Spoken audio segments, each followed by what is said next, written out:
Good morning बच्चों। आपके पास ये उदाहरण है आकृति में A B parallel to C D. आपके पास ये रेखा ए बी है, ये सी डी है। A B parallel to C D, A B C D की समांतर दे रखी है और C D parallel to E F और C D parallel to E F दे रखी है। ये सी डी है आपके पास, ये ई एफ है, ये दोनों पैरेलल लाइन्स है। ठीक है, साथ ही ई A perpendicular on A B, आपके पास ये ई ए है, ये ए बी के ऊपर क्या परपेंडिकुलर है, इसलिए इन दोनों के बीच में जो ये एंगल होगा क्या होगा, 90 डिग्री होगा, क्योंकि आपके पास ये जो ई ए है ये परपेंडिकुलर ऑन किस पर है, ए बी पर।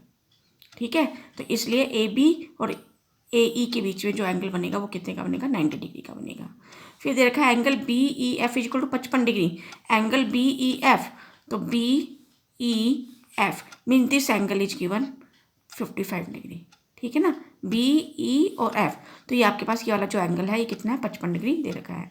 तो आपने एक्स वाई और जेड ज्ञात करने हैं, एक्स वाई और जेड आपने क्या करने हैं, ज्ञात करने हैं। तो देखिए इसका हल। अब देखिए आपके पास क्योंकि C D parallel to E F दे रखा है, ठीक है, और ई डी इसके लिए क्या होगी, तिर्यक रेखा होगी। तो आपके पास वाई और ये जो 55 डिग्री है ये क्या होगी, तिर्यक रेखा के एक और के ही कोण होंगे, वाई और 55 डिग्री। क्लियर हो गया।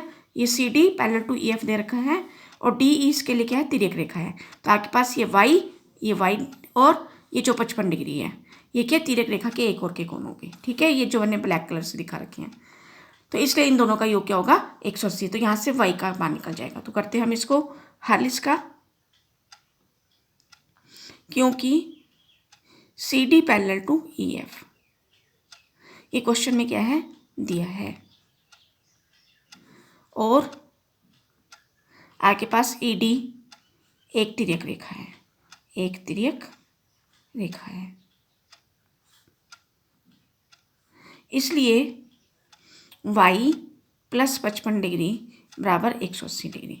तो इसका कारण क्या लिखेंगे, तिर्यक रेखा के एक और बने कोण, एक और बने कोण, इसको आपने ब्रैकेट में लिखना है, जो इसका रीजन है उसको हमने क्या करना है, ब्रैकेट में लिखना है। ठीक है, y प्लस 55 ये तिर्यक रेखा के एक और बने कोण है, इसलिए इन दोनों का सम क्या हो जाएगा, 180 डिग्री हो जाएगा। ठीक है, तो यहाँ से हम y की वैल्यू निकाल लेंगे। तो y इज इक्वल टू क्या आ जाएगा, 180 डिग्री माइनस 55 डिग्री। तो क्या हमने 10 में से 5 गया 5, 7 में से 5 गया 2 और 1 का 1, तो कितना आ गया आपके पास, 125 डिग्री। तो y का मान क्या आ गया, 125 डिग्री हो गया। अब देखिए आपके पास A B parallel to C D भी क्वेश्चन में गिवन है। ठीक है, तो आपके पास ये एक्स कोण और ये कोण, ये देखिए, ये अगर बी डी आपके पास क्या, तिर्यक रेखा, ये बी ई आपकी क्या, तिर्यक रेखा है, और A B parallel to C D given है। तो आपके पास ये एक्स और ये जो वाई है कैसे कोण होंगे, आपके संगत कोण होंगे। ये भी देखिए रेखा के, आप देख लीजिए क्या कहते हैं, ऊपर की ओर है, और ये भी क्या है, रेखा के ऊपर की ओर है, तिर्यक रेखा के एक ओर है। तो ये कोण कैसे हो जाएंगे, आपके संगत कोण हो जाएंगे। ठीक है, समझ में आया। तो यहाँ से आ जाएगा आपके पास, यहाँ लिखेंगे क्योंकि ए बी पैरेलल टू आपके पास क्या, सी डी है। ठीक है, क्वेश्चन में क्या है आपके पास दिया है, और बी ई एक तिर्यक रेखा है, एक तिर्यक रेखा है, इसलिए आपके पास x बराबर y, क्यों बराबर y, तो y आपने निकाल रखा कितना है, 125 डिग्री। तो ये आएंगे आपके पास कैसे कोण आएंगे, संगत कोण। कैसे कोण है, संगत कोण। आपको कल बताया था ना, ये इस टाइप वाले, इसके ऊपर और इस ये वाला, ये क्या है, संगत कोण है। इसी तरह इसके नीचे नीचे एक ही ओर के ऊपर वाले कोण संगत कोण, नीचे कोण संगत कोण। इसी तरह से आप इधर देखेंगे लेफ्ट साइड में भी। तो यहाँ देखिए आप, ये रेखा है, ये रेखा है, ये रेखा के इधर क्या कहते हैं, ऊपर की ओर, यहाँ पे भी क्या, रेखा के ऊपर। तो ये कैसे कोण है, संगत कोण है। तो इसका मतलब क्या है, एक्स कितना आ गया आपके पास, 125 डिग्री। तो हमने एक्स और वाई भी निकाल लिया।